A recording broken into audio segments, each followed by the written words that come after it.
And I'm Kim Thurman. Our big story right now at 10 o'clock.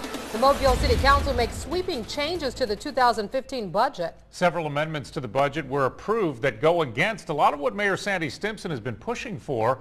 All this while the mayor is in Washington lobbying for funding for the proposed I-10 bridge. Here's a breakdown of exactly what the council changed. First, the council extended the penny sales tax an extra 3 years. The mayor had only asked for a 2-month extension. Then 5 council members voted in favor of restoring retiree health care benefits. To do that, they had to pull $2.5 million from the capital fund. Finally, the council moved $800,000 back to performance contracts. Now, of course, that money had to come from somewhere. Half of it came from money originally allocated for new police and fire equipment.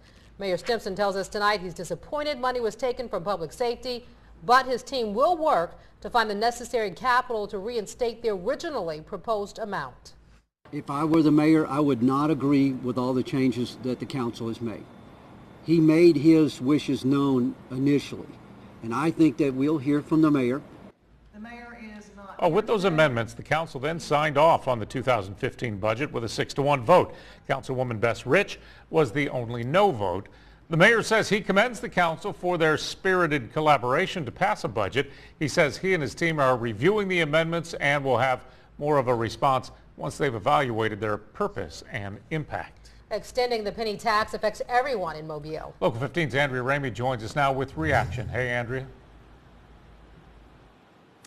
Hey, Greg, a lot of people really are not too happy about this. This tax was sold as a temporary tax several years ago, but now it's starting to feel more like a permanent one. Shopping in Mobile for the next 3 years will mean forking out 10% in sales tax. It's not a wise decision. It's a very poor decision. It's a rate local business owners like Ken Metzger say is entirely too high and puts them at a competitive disadvantage. They can go on the internet where there's basically no sales tax.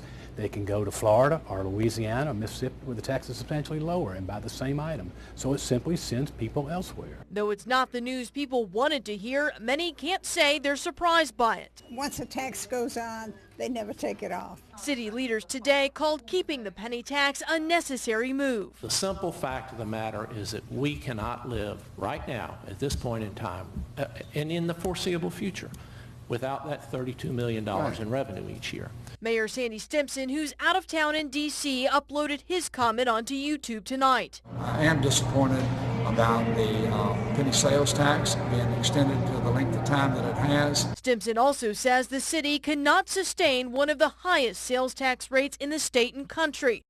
But is it really the highest? Here's how Mobile compares. Other cities in the state, like Montgomery and Birmingham, also have a 10% sales tax, while neighboring cities like Daphne have a 9.5% rate.